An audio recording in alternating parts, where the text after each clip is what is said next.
Y hoy tengo el placer, el gusto de estar con Adrián Izquierdo, que hasta el lunes era analista táctico de la Sociedad Deportiva Tenisca, enrolado en el cuerpo técnico de Seire Vargas, que presentaba su dimisión y era a lo largo de la semana aceptada por la Junta Directiva del conjunto Palmero. Aprovecho ya para saludarte. ¿Qué tal? Buenos días, Adrián. Buenas, Javi, ¿qué tal? Encantado de estar aquí contigo.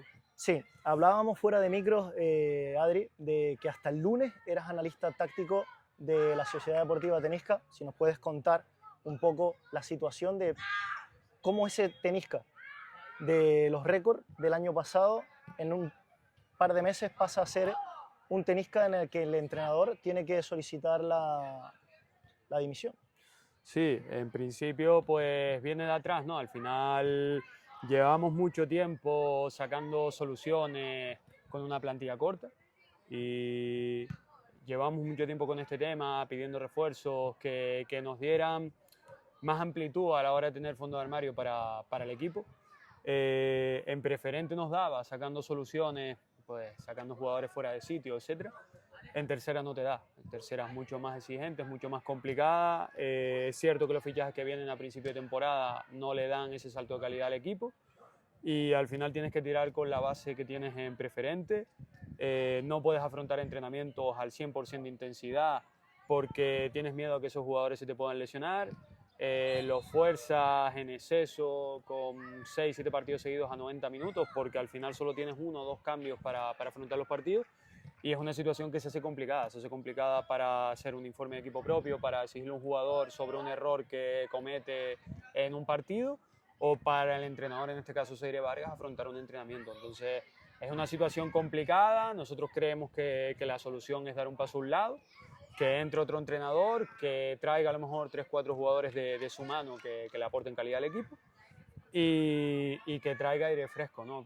Porque ya te digo, la plantilla, nosotros estamos súper encantados con ella, con la base que teníamos en preferente y 2-3 jugadores que han venido que sí han aportado ese punto de calidad, pero aún así la tercera es muy larga, es muy complicada, exige mucho y ya a la vista está con todos los equipos que tienen muchísimo fondo de armario, tienen amplitud para tener más jugadores y nosotros en este caso pues no lo tenemos y la decisión viene por ahí. Adri, es inexplicable cómo un equipo con esa solera, al final con esa entidad, porque al final hemos escuchado en una entrevista durante la semana a Seire Vargas que él no se queja ni de la afición, no se queja para nada, al contrario, ni de los jugadores, ni del cuerpo técnico, pero la situación está en que no le llegan los refuerzos, va más por esa línea, no tiene el equipo que él quiere.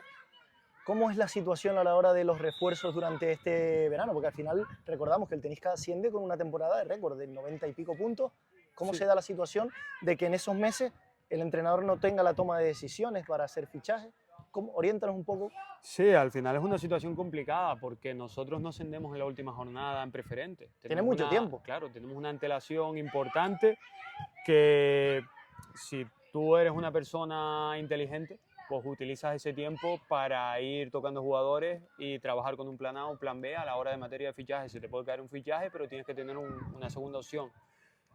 No se da, se retrasa bastante el tema de los refuerzos.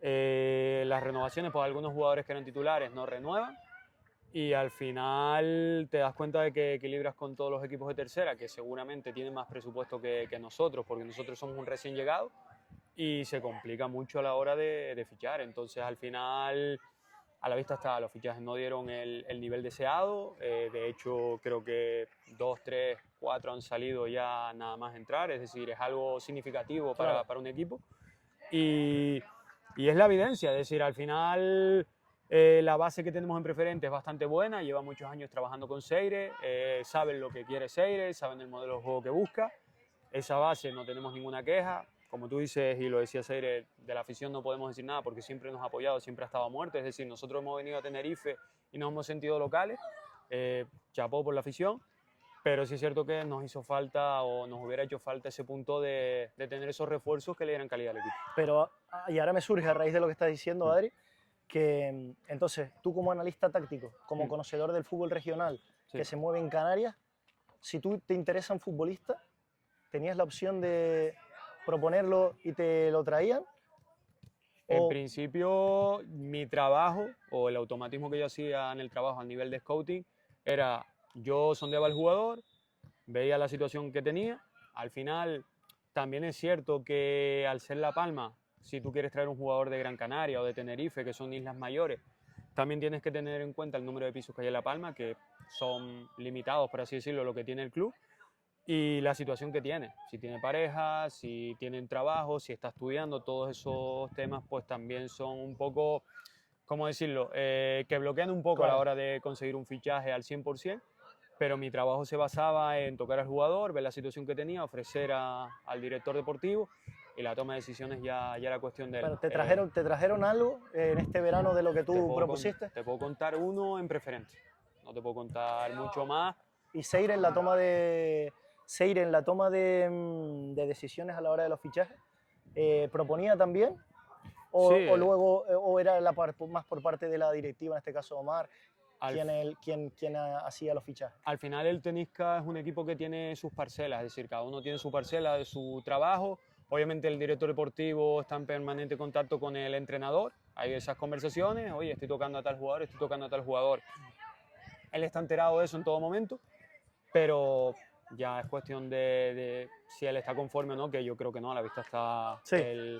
el final del proyecto, ¿no?, que acabamos saliendo, y nos hubiera gustado eso, por lo menos desde mi punto de vista, el tener un poco más de atención o ser más partícipe a la hora del tema de los fichajes, porque igual al final cuando tú tienes una visión y yo tengo otra, es una lluvia de ideas que genera un punto positivo para el equipo para que aporte o no. Entonces igual faltó ese puntito de comunicación, de poder tener ese trabajo automatizado de lo que es el scouting hoy en día.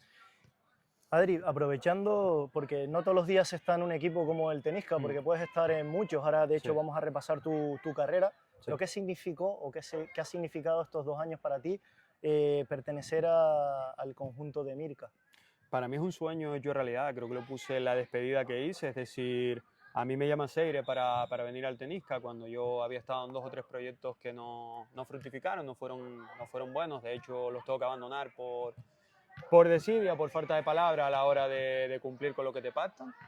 Y ir al Tenisca para mí era un sueño, es decir, yo el Tenisca lo llevo viendo desde que era pequeño, para mí es una de las aficiones más fieles que hay en Canarias. A la vista está, vas a los campos de Tenerife y va gente con su camisa, su bufanda, su bandera. No ves ese seguimiento, muchos equipos de aquí, de Tenerife o de Gran Canaria, incluso, que son islas mayores. Y el estar ahí para mí es un orgullo. Obviamente no es fácil, yo entro y me tengo que ganar la confianza de todo el mundo, porque al final eres como un espía, claro, viniendo de Tenerife que va a pasar información a los equipos de Tenerife, y es complicado. Pero bueno, a base de trabajo me gané la confianza de ellos y te puedo decir que de las mejores experiencias que he tenido ahora mismo en el fútbol, llevaré como 10, 15, 12 años metido en esto, y experiencia inolvidable. Es decir, yo, por ejemplo, cuando se anuncia el lunes lo del tema de que nos seguimos, hay aficionados que yo no tengo ni guardados en el móvil, que consiguen mi número, me llaman llorando, dándome las gracias, porque al final conseguimos sacar al Tenisca de Se la vive mucho preferente. allí, se vive Sí, mucho. Sí, sí, sí. Y te digo, son cosas que te llenan de orgullo, ¿no? De que el trabajo que se ha hecho en La Palma, pues al final ha sido bueno, que te lo valoran, que no siempre pasa, porque tú sabes que al final el analista siempre está en la sombra, sí, del entrenador, y ese trabajo pues prácticamente no se ve. Y un orgullo, la verdad que un orgullo y una experiencia muy, muy, muy bonita y muy buena.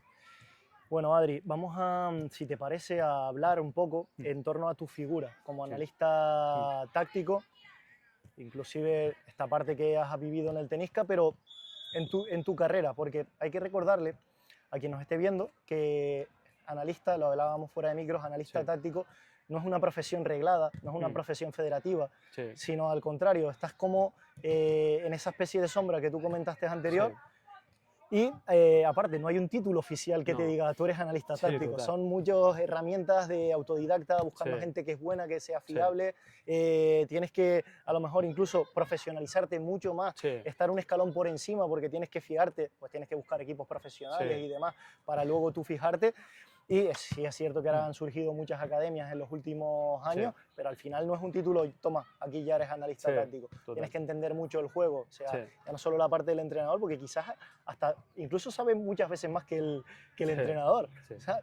Entonces, ¿cuál es el rol del analista táctico? Sí, al final yo siempre, cuando me he ido de un equipo, el entrenador siempre ha llegado a la misma conclusión, eres los ojos del entrenador. ¿Sabes? Das la visión esa que no se ve, porque al final no eres un aficionado que sigue el balón, sino tú sigues a los 11 Claro. jugadores, el movimiento que hacen, si está bien conjuntado o no, las líneas, la distancia entre líneas, etc.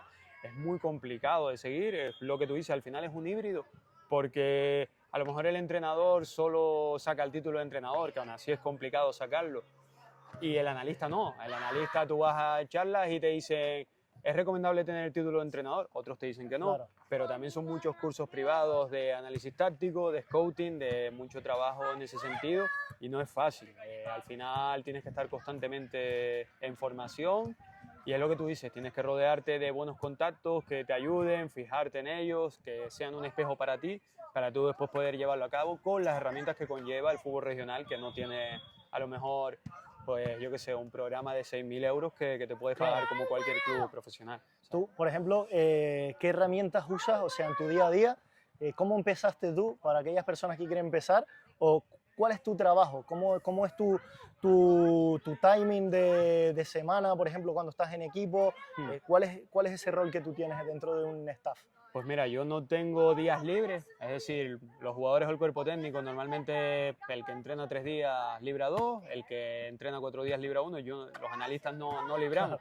Estamos 24 horas con un ordenador metido, ya ni que decirte si tienes que ir a los campos, que es algo que ya hemos hablado mil veces, el tiempo que conlleva, y lo tienes que compaginar con un trabajo, porque obviamente la profesión está precarizada, es decir, económicamente Ahora vamos a tocar eso. no es que esté para tirar cohetes en la economía de un analista, y todo el material que tienes que poner, ¿sabes? Porque no te lo pone el club. Yo llevo años trabajando y el material es mío, es decir, yo pongo mi cámara, pongo mi trípode, El software me pago mis programas.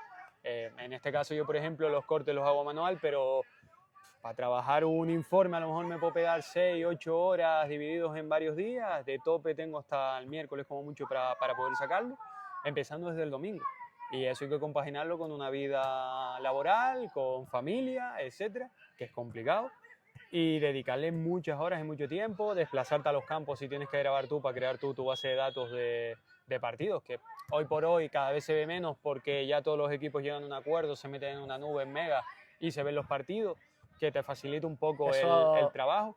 Pero claro, ya después tú vas a los cursos y entra dentro lo del tema de el scouting directo o indirecto. El indirecto es el que estás en casa con el partido ya grabado, y el directo es el que ves en casa, en el campo, perdón, con el entrenador, con las sensaciones que te transmite un partido el día a día de ese rival que quieres ver. Entonces es muy complicado, el timing va siempre aquí a tope, vas apretado para sacar los informes, y ya hablamos solo de informe de rival, pero también está el equipo propio, que también es otro partido que te tienes que ver, que tienes que corregir errores, etc.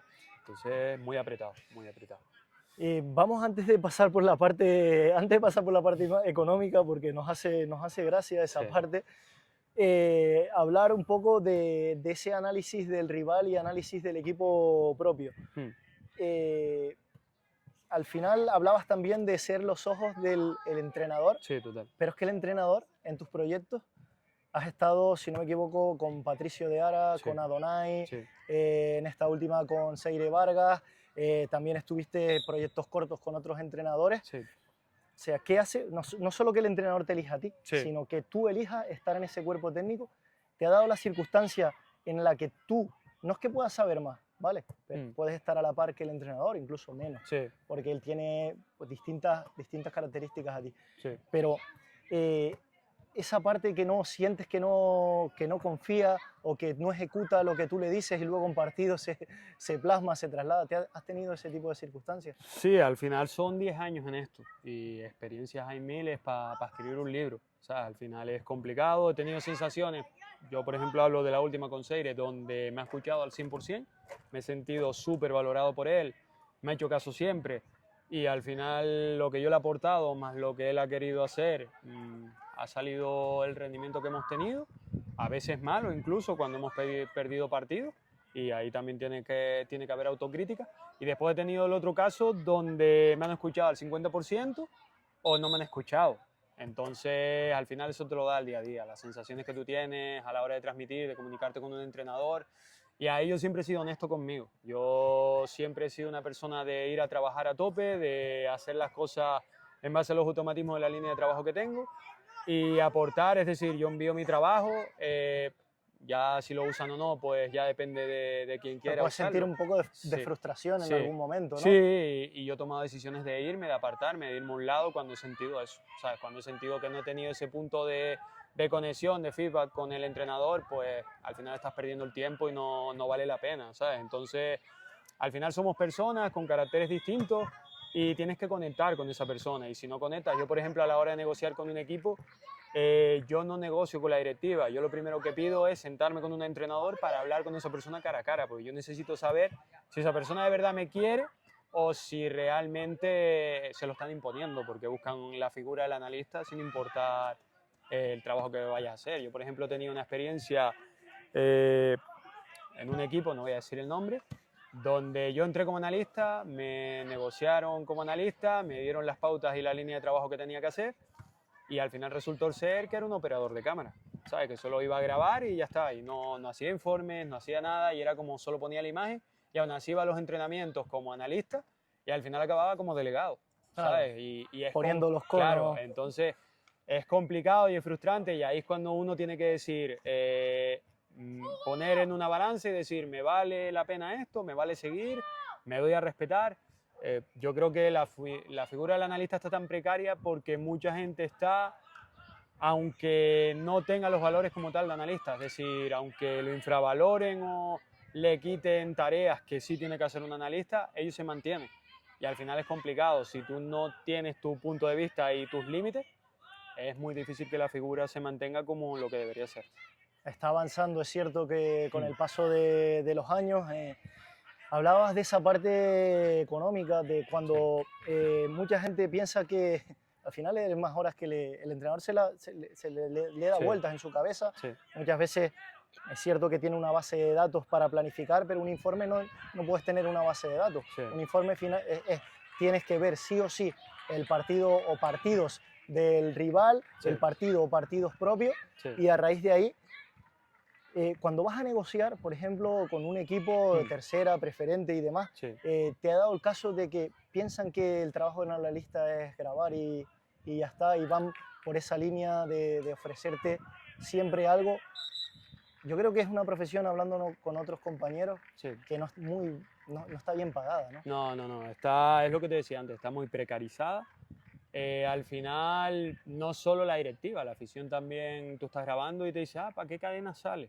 ¿En qué televisión, en qué programa voy a ver esto? Y no, es trabajo interno que no se ve, porque yo creo que uno de los problemas es que un entrenador tú lo ves en el campo, lo ves entrenar, lo ves dirigir, pero la figura del analista no lo ves, ¿sabes? Claro. Eso va de puertas para adentro, para los jugadores, para el entrenador, es un trabajo tapado y es complicado que te lo puedan valorar.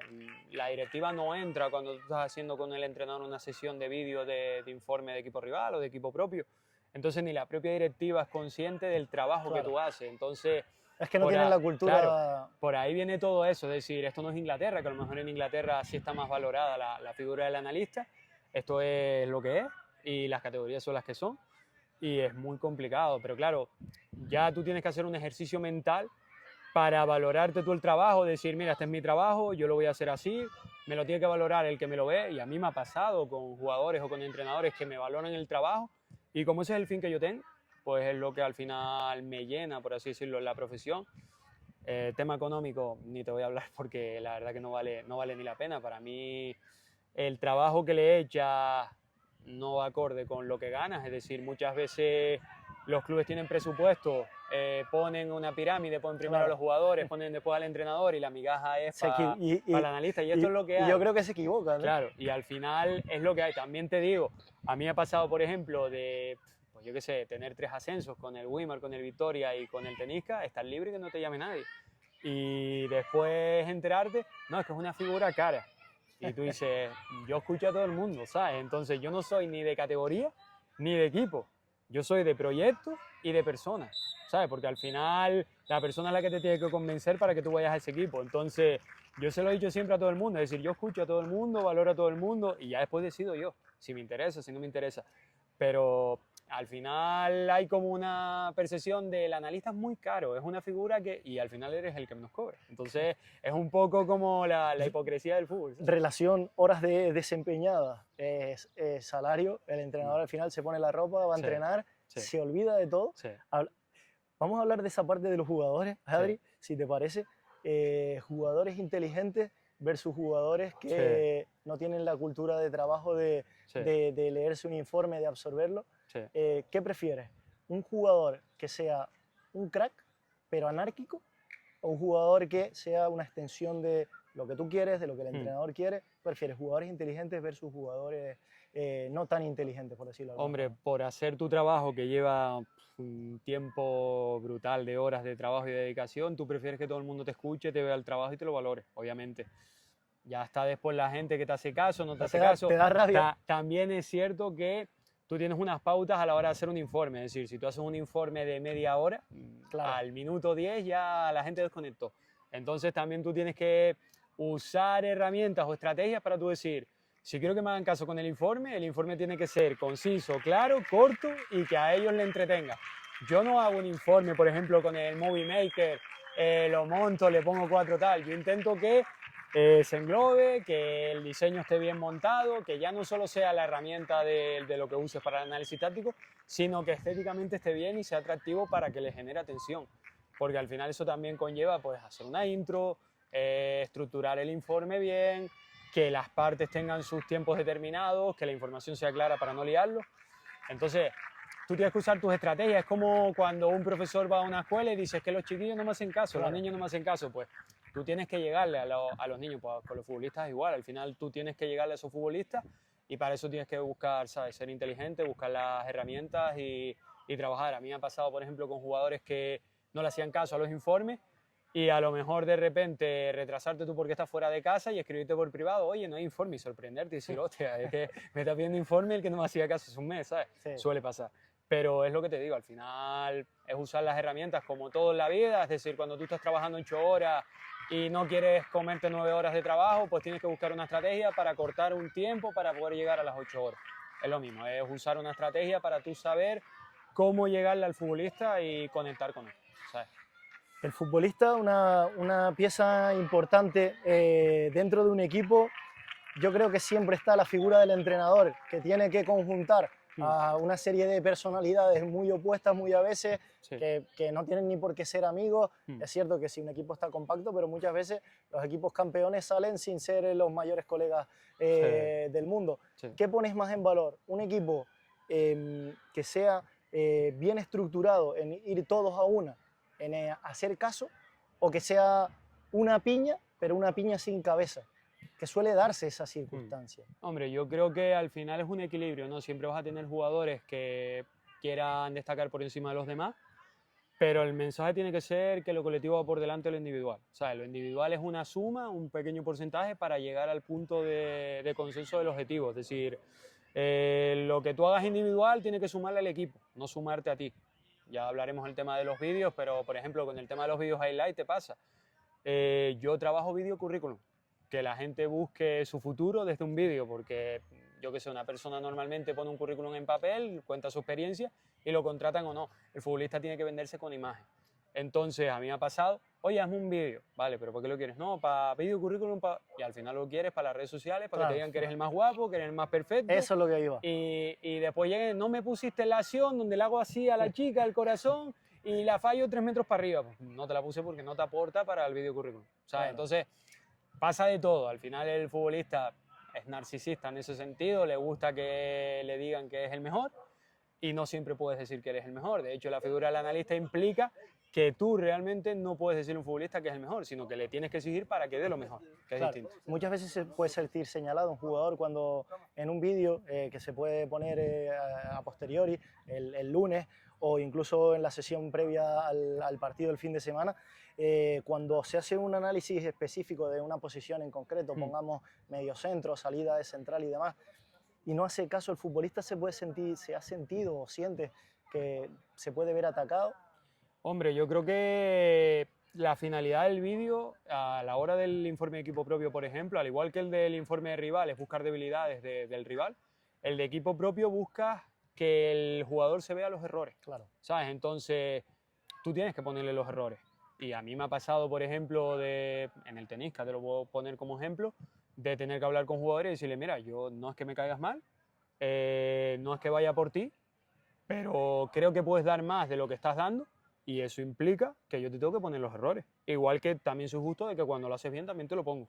Entonces, uno tiene que jugar con eso, es decir, la figura es de exigirles para que den más, pero también premiarles cuando lo hacen bien. O sea, yo, por ejemplo, con Seire siempre hablamos, oye, si la cosa va bien, vamos a hacer refuerzo positivo. Pues venga, ponemos solo refuerzo positivo para que los jugadores pues se vean bien. No, ponme un mix, refuerzo positivo y refuerzo negativo. Venga, pues vamos a poner también los errores para que los jugadores se vean. Depende de lo que te pida un entrenador, pones o no pones, pero yo siempre he tenido la línea de yo soy amigo de los jugadores, pero yo soy cuerpo técnico. Claro. Entonces esa línea no se puede pasar y si yo te tengo que exigir, no es nada personal, pero va dentro del rendimiento deportivo que te pido, ¿sabes? No es una cuestión de me cae bien, me cae mal, puede haber discrepancias, pueden estar o no de acuerdo, porque no todo el mundo acepta la crítica de manera normal, pero es una crítica constructiva, ¿sabes? Nunca vas a destruir al futbolista, nunca vas a humillarlo, nunca vas a hundirlo, sino vas a buscar que el futbolista mejore. Y a mí me ha pasado, yo te puedo decir, el vestuario del Victoria, que eran jugadorazos, que muchos venían del fútbol profesional o de vivir del fútbol, y yo analista y tener que corregirle. Y Claro. a ti te da vértigo porque tú dices que le voy a corregir a una persona que, Tommy Correa, que le metió un gol al Chelsea de Mourinho, por ponerte un ejemplo. ¿Qué le corrijo? Pues le tengo que corregir, no me queda otra. Y a lo mejor él puede mirarme y decirme, no has vivido lo mismo, pero es lo que tienes que hacer, es tu trabajo. Sí. Entonces, no te queda otra, tienes que jugar con eso, tienes que ser férreo con eso, tienes que ser firme. Y yo siempre lo explico, las críticas son constructivas buscando lo mejor para el aspecto colectivo. ¿Y qué crees que hay consonancia, Adri, de lo que un entrenador tiene en mente, en su mente? Es un entrenador que le gusta proponer, que le gusta tener balón, por ejemplo, pero no va en consonancia con lo que tiene. Ahí, quizás el que se tiene que amoldar es el entrenador, porque vemos casos, o sea, quiero que expliques un poco esos casos que se dan entre el que tiene unas herramientas, pero sin embargo implanta su idea, y las herramientas no son para esa idea. Sí, hay muchos proyectos que fracasan porque el entrenador tiene su modelo de juego firme, quiere jugar con eso y a lo mejor por falta de comunicación o no, la dirección deportiva no le trae a los jugadores para ese perfil de modelo de juego que quiere y él quiere R que R seguir con ese modelo de juego. Ahí ya depende de, como cuando tú tienes una planta, ¿la cuido o no la cuido? Claro. ¿Sabes? Entonces esto es igual, es decir, tú tienes que ver los jugadores que tienes para saber si te puede llegar a ese modelo de juego para tú poder sacarle rendimiento al equipo. Porque al final lo que te va a determinar si vas a seguir en el puesto o no son los resultados, no el trabajo detrás. Tú puedes ser un crack entrenando, que si los resultados no van acorde a lo que tú entrenas, te vas a ir a la calle. Entonces esto va por ahí, es decir, muchas veces el entrenador viene y dice yo muero con mi idea, voy a muerte con mi idea, y después hay entrenadores que se amoldan y dicen, oye, pues igual mi idea no va bien, tendré que trabajarla más tiempo para poder llegarle a los jugadores, para eso ya están los vídeos de refuerzo, de equipo propio, etc. Y tengo que adaptarme con lo que tengo. O sea, a lo mejor tú eres una persona que juega con un 4-2-3-1 y a lo mejor un 4-2-3-1 no te da y te da un 5-3-2 porque tienes equipo para transiciones, para verticalidad. Pues te tienes que adaptar, es decir, al final lo que le da beneficio al equipo es lo que manda. Ya que hablas de sistemas, aprovechamos, Adri. Sistema ahora mismo que esté predominando, porque hay cierto sistema y estructura, ¿no? Ahora mismo yo creo que, sobre todo a nivel regional, ojo, estamos viendo equipos con mucho bloque medio-bajo, sin ese fútbol de proponer, sin ese fútbol de buscar rival, de presión alta. Estamos teniendo más miedo a ganar, estamos tratando de minimizar errores para ese 0-0ismo, 1-0. ¿Qué crees? ¿Dónde está ese problema? Ya no vemos ese yo voy a proponer, yo te voy a buscar, yo te voy a atacar, te adelanto las líneas. ¿Por qué crees que existe esa línea general? Yo creo que al final, ahora mismo, como está la cosa, en cuanto a sistemas, yo creo que predomina mucho el 4-2-3-1 y la gente se está atreviendo con el 5-3-2 porque básicamente buscan el equilibrio con el 4-2-3-1 y las transiciones y la verticalidad con el 5-3-2. Es decir, el fútbol se está se está determinando por bloque medio, te espero, partidos largos, robo, salgo rápido, mato el partido. Detalle. Y a balón parado, por ejemplo, ya no ves tanto porque la defensa mixta hace que neutralices un montón remates directos a portería, entonces tienes que agudizar el ingenio. Y ahí tiene que haber una propiciación de decir, pues busco una jugada ensayada para buscar a la corta, para sacar la defensa mixta, para que se extraigan, para que entre un rematador en carrera. Depende. Te digo, al final también creo que viene precedido de que todo el mundo se ve, todo el mundo se analiza, todo el mundo ve fortalezas y debilidades de cada equipo y ahí es donde se complica todo. Son partidas de ajedrez. Al final son partidos donde tú no quieres perder, pero tampoco quieres perder lo tuyo. Entonces, ese equilibrio hace que los partidos sean muy largos y que muchas veces pues tú ves un 11, estás analizando el 11 y dices, vale, fulanito de tal está en el banquillo porque va a salir de revulsivo. Claro. Buscas el cansancio del rival, detalles que al final marcan la diferencia para ganar o perder un partido. Hablamos también de esa, hablábamos de la separación de líneas, la importancia hoy en día, sí. Un equipo que bascule de forma armónica, sí. Que la distancia pues sea la adecuada. ¿Crees que hoy en día esa partida de ajedrez de la que hablas es más importante incluso que tener jugadores de calidad? ¿Ha superado esa parte al ingenio? Sí, yo creo que al final los equipos están buscando el orden y el orden, sobre todo el trabajo sin balón, es decir, busca siempre que haya un equilibrio sin balón, que no hayan desajustes, que el escalonamiento siempre, sobre todo en pasillos interiores, esté los intervalos bien, que se sí, le dice, exacto, ¿no? Las alturas intermedias, etcétera, que los pasillos no estén desajustados porque te pueden filtrar un pase y matarte. Ya después, si tienes jugadores, que es lo que te hablaba fuera de micro, jugadores que ya desde la base tienen adquirido esa determinación individual, que decide un partido, pues mejor. Pero sobre todo se busca mucho eso, se trabaja más yo creo que el fútbol sin balón que el fútbol con balón, el fútbol estético, lo que tú decías de proponer, de un fútbol estético de tener pelota, de jugar. El equipo que ahora mismo tiene posesión o intenta mantenerla, los filiales, porque tienen una calidad brutal y se les exige eso. De resto creo que son equipos que buscan eso, fútbol sin balón, bascular, aguantar, robar y salir y ser vertical. Es lo que buscan. También sé que eres especialista y se te da bastante bien y creo que las estadísticas están ahí, tanto los equipos donde has estado como las estadísticas en global de esta parte del juego, que son las ABP, las acciones a balón parado. Sí. Muchos de los goles, yo de hecho cuando voy a grabar un partido solamente saco el móvil para jugar a balón parado, porque el gol viene aquí. Sí. O sea, sí. ¿Qué importancia donde tú estás, donde tú has estado, se le da a esa parte del juego? Pues mira, he tenido de todo. Yo, por ejemplo, con Patricio te puedo decir que incluso medíamos las alturas de los futbolistas. ¿Sabes? Tenías que ver el vídeo, ahí te obligabas a ir al campo y tú tenías que medir la talla del futbolista, si era alto, si era bajo, porque él por tallas equiparaba el tema de los marcadores, ¿no? De marcar al jugador el más corpulento o el más fino. Te voy a interrumpir porque esto me hace mucha gracia y ahora tú me das la explicación de esto. Y lo veo mucho en fútbol profesional. Cuando se hace una defensa mixta, una zona de 3 o de 4, más el marcaje al hombre, ¿por qué muchas veces se empareja? Y tú lo estás diciendo que Patricio buscaba ese par, ¿no? Talla, sí. Pero ¿por qué muchas veces está desajustado esa circunstancia de futbolista alto rematador frente a futbolista pequeño defensor? Porque al final tú buscas que los futbolistas altos estén en zona para atacar la pelota. Porque tú no vas al futbolista, vas al balón. Entonces lo que buscas es neutralizar la pelota, atacar, es decir, igual que el rematador viene en carrera, atacar la pelota, tú como defensa en zona tienes perfilado. Que ir a atacar. Entonces, claro, los futbolistas más altos, más corpulentos, tienen más ventaja que un futbolista más débil a la hora de acciones a balón aéreo y a balón parado.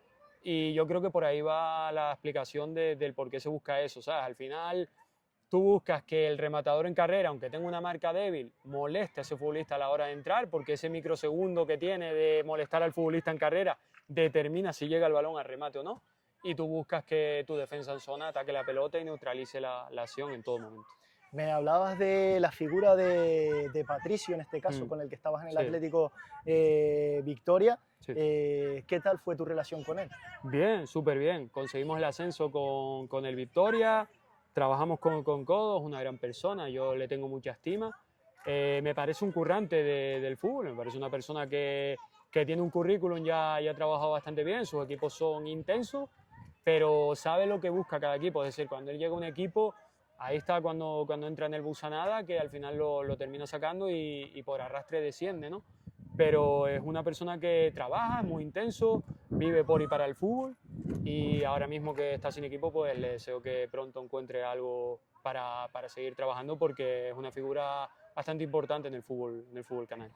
Luego también pasaste por otro Wimar ganador, Sí. que ahora de la mano de Alonso, el míster está tratando de retornar a la tercera división con un proyecto quizás un poquito de un perfil medio alto, zona de playoff. Sí. ¿Qué tal fue esa etapa? Cuéntame en el Wimar. Fueron muchos años, en este caso con Adonai. Sí, estuve con Adonai, también estuve con Juan Alonso. También llegué a entrar con él, lo que pasa es que por cuestiones laborales no pude seguir.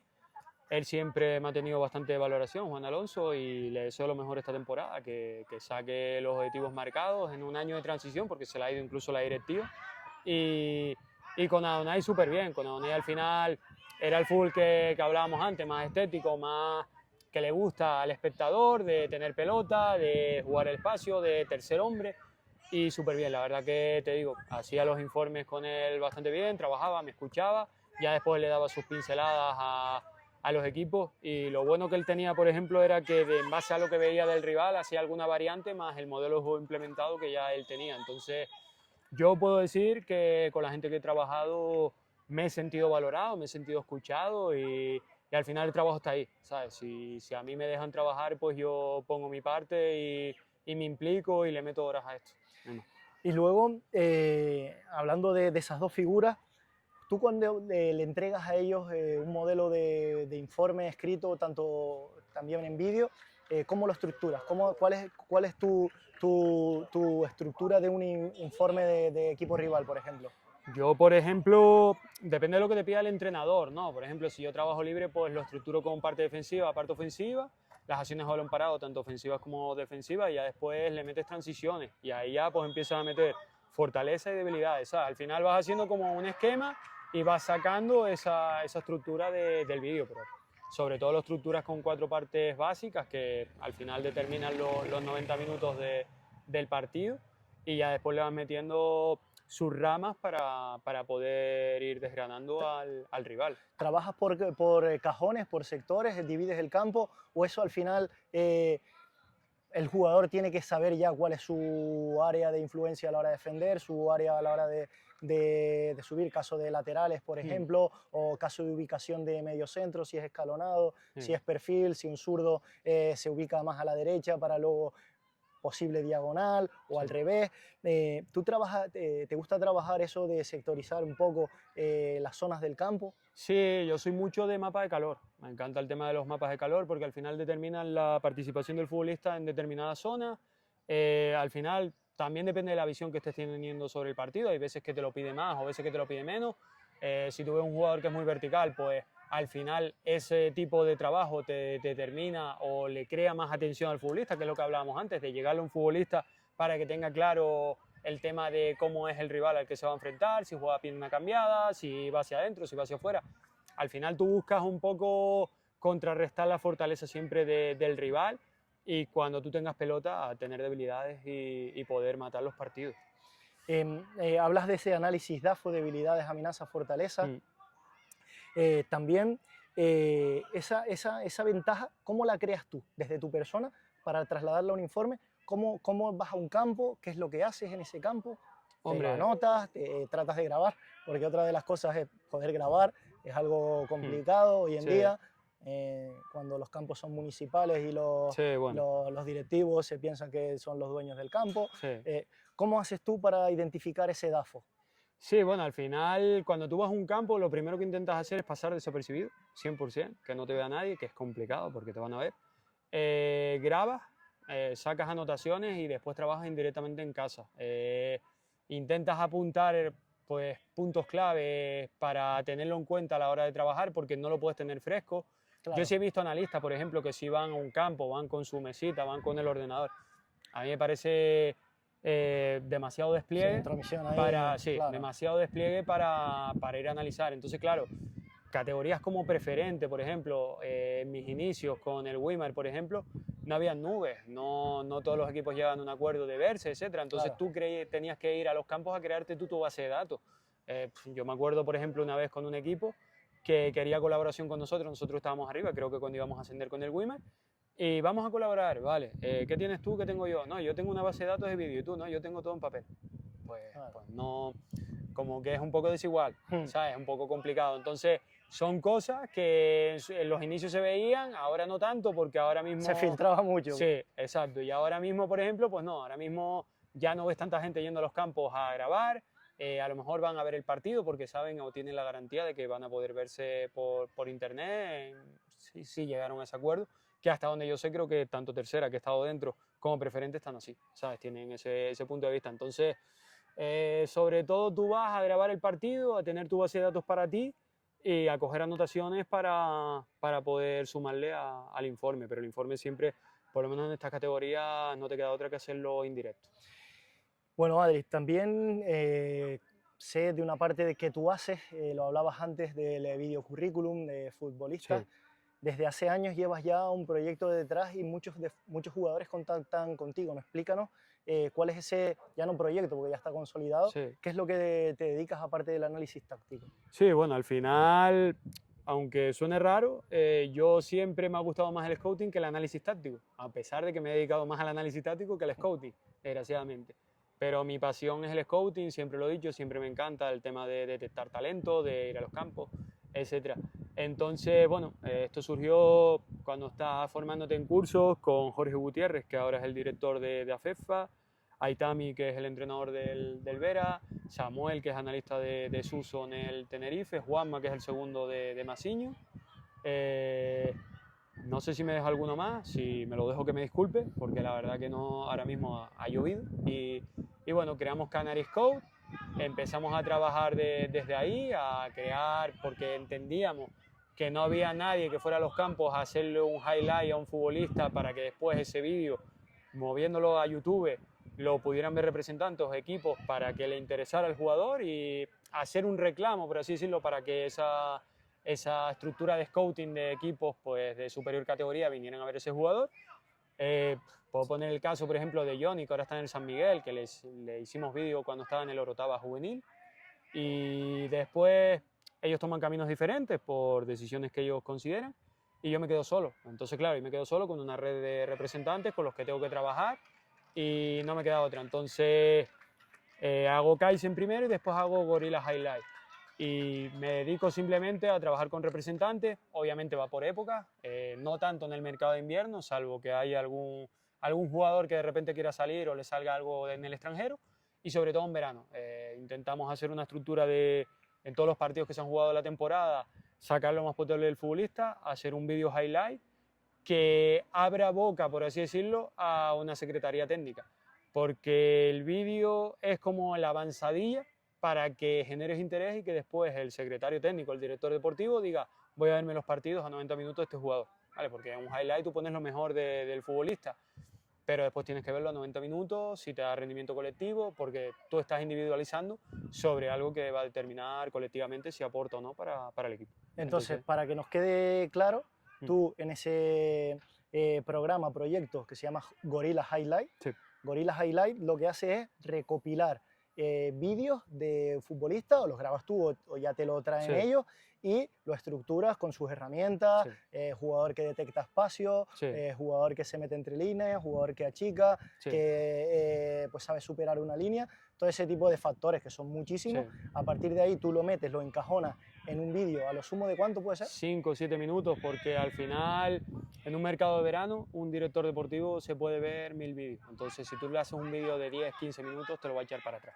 Y ya después la estructura que tiene que tener, tiene que estar sombreado, la música que no puede ser muy estridente, hay una serie de pautas que tú tienes que mantener y respetar para que el vídeo en sí, es decir, una cabecera, una planilla con los datos ya pueden ir en inglés o en español dependiendo de dónde vayas a mover el vídeo, de los mercados que vayas a mover, ya eso te lo da todo el representante y el jugador que es el que te marca las pautas. Claro, tú te amoldas en este caso, sí, no eres tú el que propone, sino él te dice, pues quiero acciones defensivas sí, exclusivamente, sí, porque yo soy un lateral no llegador, o yo soy un central que quiero que se mida pues, mi sí, contundencia, que mis atributos positivos, mis cualidades se vean reforzadas, entonces tú lo plasmas todo en base a eso, entonces. Sí, ¿no? Al final, por ejemplo, yo qué sé, a mí me ha pasado con con futbolistas de segunda división B que de repente llegan y te dicen, mira, que juego de medio centro, pero este año he jugado de central.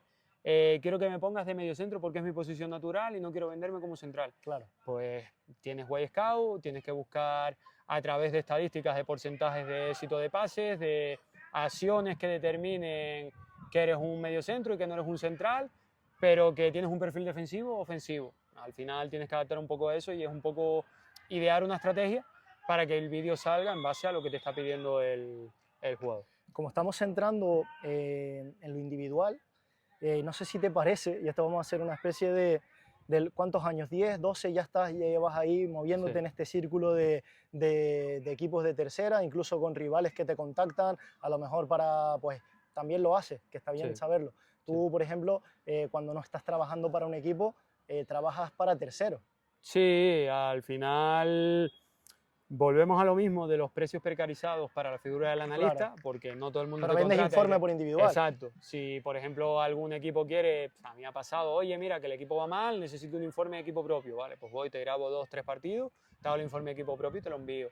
O vete a grabarme el rival X, pues voy y te lo grabo. Ahora, obviamente, eso se pierde más porque ya está en las nubes. Entonces, claro, al verse todos los equipos, pues ahí ya no te van a pedir.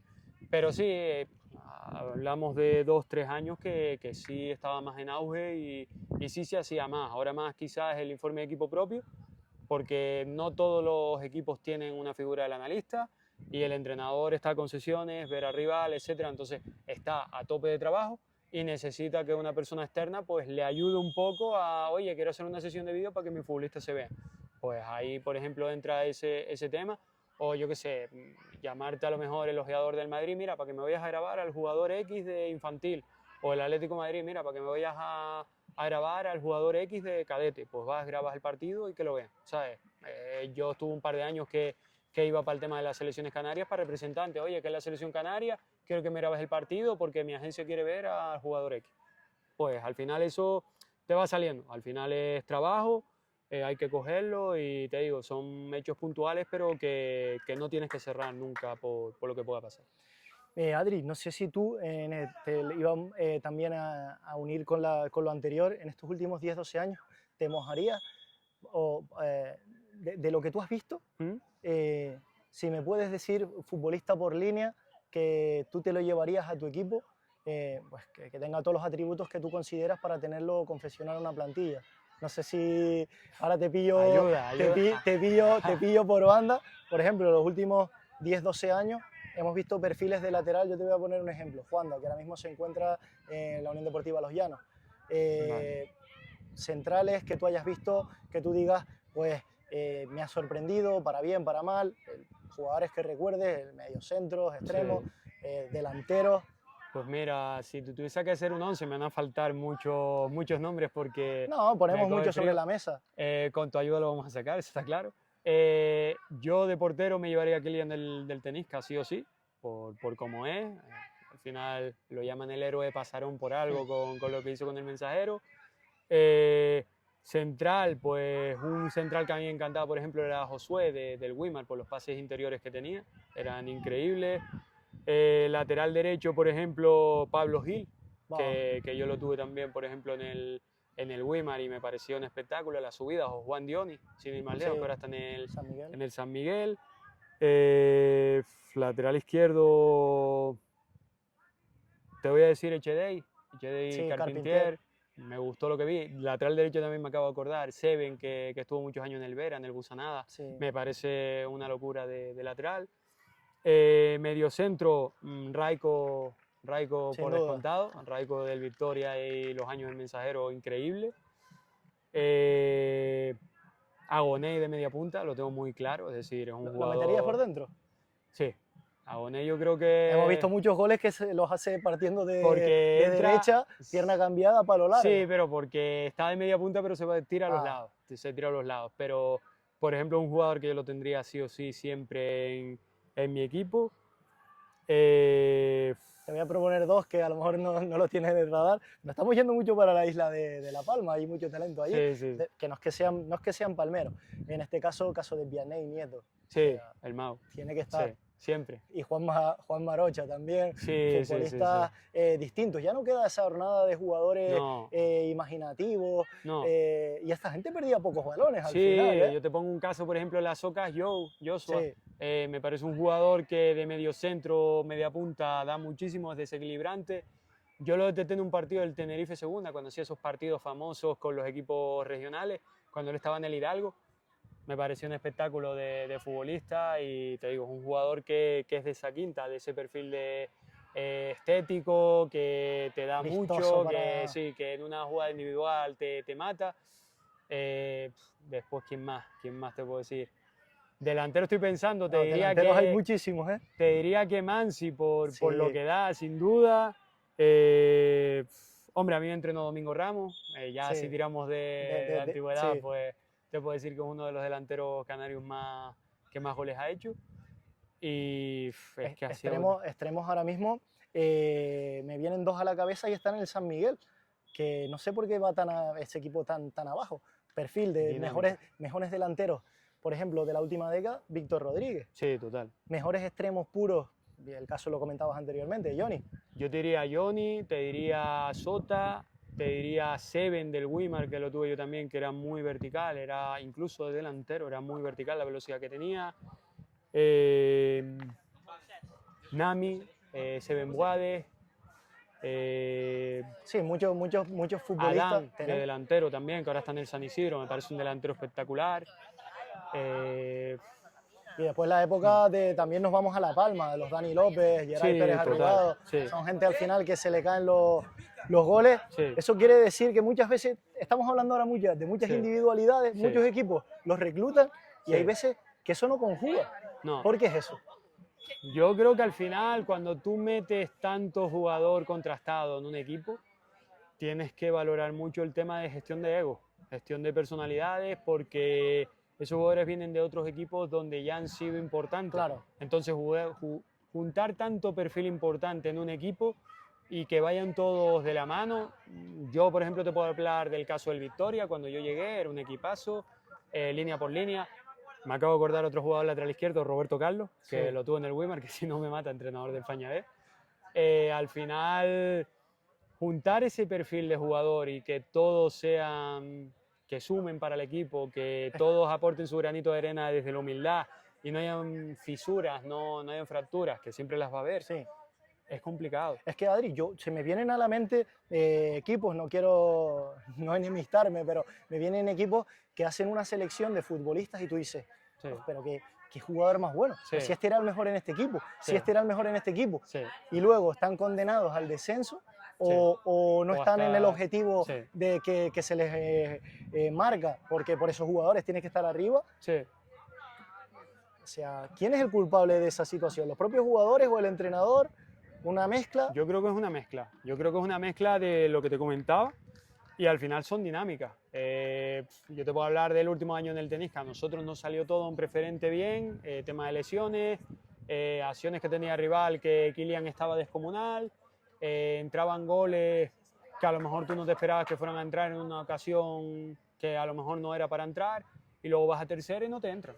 Entonces, al final es un poco la dinámica, la suerte, el estado anímico, la mentalidad del futbolista, es lo que te dije. Es El un compromiso, cúmulo, sí. el compromiso defensivo Sí, al que hoy en día final- te está primando más, ya casi que, Sí. pues mira, jugador extremo, habilidoso, desequilibrante, le estás pidiendo que se haga 13 kilómetros por partido, Sí. porque, pero luego ese jugador en la transición defensiva, en la quinta Sí. ya pues, no da más. Hoy en día pues Sí. estamos perdiendo ese tipo de futbolistas que quizás en su equipo jugaban para él y aquí no juegan para él, Exacto. sino él tiene que amoldarse, adaptarse a la estructura de juego y del equipo. Es por eso que entiendo yo, que es lo que tú dices, que no conjuga, no se da el binomio jugador comprometido con el jugador desequilibrante que se acople, ya no juegan tanto para él, Sí. el ego. Ya también depende el tema del perfil del jugador, porque si tú tienes un jugador ofensivo que va a atacar en 3/4, pierde la pelota y no te trabaja, ya defiendes con uno menos. Claro.